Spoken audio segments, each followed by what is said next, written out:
All right, let's dive right into this explainer. We're going to map out a pretty incredible journey today, tracking 75 years of global history. We're starting from the absolute devastation of World War II and going all the way up to the, honestly, pretty fragile international systems that we all rely on today. It's really a story about destruction, ambition, and this constant, ongoing struggle to keep the global order intact.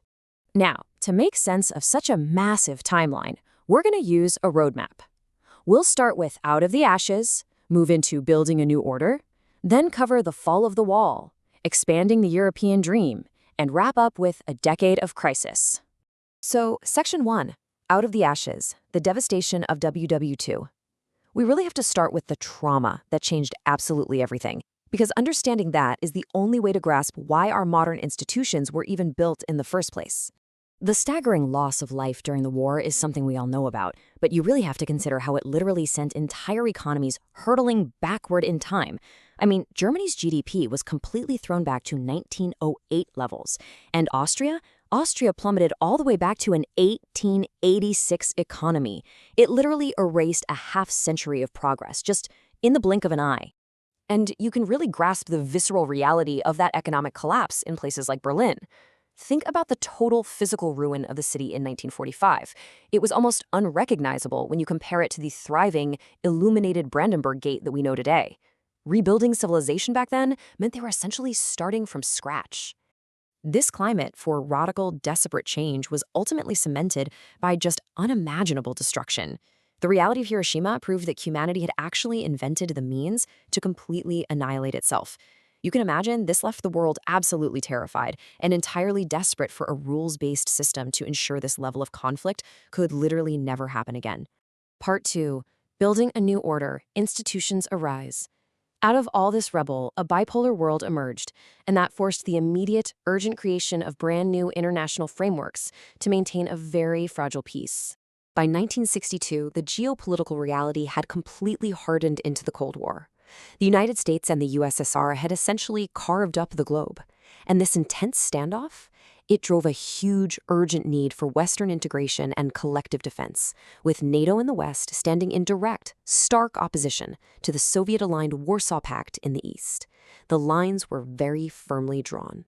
So to prevent future conflict, specifically in Europe, these former enemies rapidly bound their economies together. It kicked off with the Schuman Declaration in 1950, quickly followed by the Treaty of Paris in 1952, which merged coal and steel production. And by 1958, the Treaty of Rome created the European Economic Community. These rapid-fire treaties were designed to make war practically impossible by tangling their economies up so much that they were completely interdependent. This was the absolute foundation for modern Europe. Now, if you compare it to other global bodies, the European Union is actually entirely unique. While the UN is more deliberative and Mercosur is just a consultative body, the EU actually has a full supranational legislature with real, actual lawmaking powers. They were experimenting with a level of shared sovereignty that the world had literally never seen before. But, even as those Western institutions flourished, the ideological divide of the time was violently cemented in stone. In 1961, the Berlin Wall went up. The East officially called it an anti-fascist protection rampart, but let's be real, practically it served to stop mass defection. That stark sign warning, "You are leaving the American sector," really became the ultimate symbol of a fractured world. That brings us to Section 3, The Fall of the Wall, A Changing World. Let's see how all of this builds into the historic unraveling of that Cold War stalemate. Throughout the 70s and 80s, the Western model just gained massive momentum. Democratic ideals were spreading like wildfire. In 1973, the UK, Denmark, and Ireland joined the European community. By 1975, the last right-wing dictatorships in Spain and Portugal finally fell, which paved the way for them to join too. And by 1979, European citizens were actually given direct electoral power to vote for their parliament. The tide was definitely turning. And this whole ideological triumph culminated on November 9th, 1989. After a pretty crazy bureaucratic error led to a premature announcement, millions of people just swarmed the checkpoints. The physical barrier that had been dividing a nation and dividing families was finally pulled down by the people themselves. It's honestly got to be one of the most powerful moments of the entire 20th century. The speed of the collapse after that was just breathtaking. By 1990, East and West Germany had officially reunited. The Soviet Union, completely unable to contain all these revolts, collapsed shortly after. The Cold War was over. It totally reshaped the global map and pretty much left the Western institutional model as the undisputed victor of the era. Section 4, Expanding the European Dream, a Borderless Europe. Because with that massive Soviet threat gone, the 90s and 2000s became this golden age of rapid, incredibly ambitious expansion for the rules-based order. The real cornerstone of this golden age was the completion of the single market in 1993. And this wasn't just some boring policy, right? It fundamentally transformed everyday life across the continent because it guaranteed these four incredible freedoms of movement across borders. Goods, services, people, and money could now just flow freely. Yeah, that very same year, the Maastricht Treaty went into force, and that officially created the European Union as we know it today. This was a massive leap. It took the project from being just a simple economic community and upgraded it into a fully realized political union. And that laid the groundwork for the whole shebang, a shared common currency, the euro, which was introduced in 1999. Institutional integration absolutely skyrocketed through the late 90s and early 2000s. There was this huge surge in shared laws and economic blending. And this was driven heavily by a massive Eastern enlargement that finally brought those former Soviet bloc countries into the democratic fold. But, well, that brings us to part 5, a decade of crisis, the system under threat.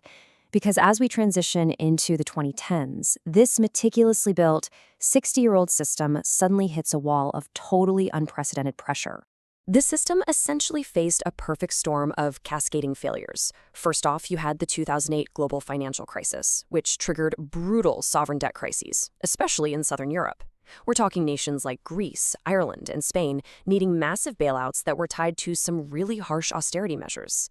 Then, civil wars stemming from the Arab Spring led to the 2015 migration crisis. All of this immense pressure deeply divided the continent, and it ended up fueling a massive surge in nationalist, Eurosceptic politics. And researchers have deeply analyzed this shift. A 2019 study directly links the strict economic pain of those austerity bailouts to the fracturing of public trust. I mean, it makes sense, right? When people suffer economically, their faith in grand international institutions starts to erode, and it erodes fast. All of this boiling frustration ultimately led to the absolute shock of June 2016. Brexit. The United Kingdom officially voted to leave the European Union, which they finalized in 2020. This was a huge watershed moment. It marked the very first major reversal of European integration in its entire 75-year history. It proved that the expansion of these global institutions, it's not inevitably a one-way street. So, as we look back at the terrifying ashes of 1945 and trace the incredible structures that were built to prevent their return, we're really left with a critical question. Can these post-war institutions adapt to the complex crises of the 21st century? Or is the global order already permanently fracturing? Well, history is still being written. Thank you so much for exploring it with me today.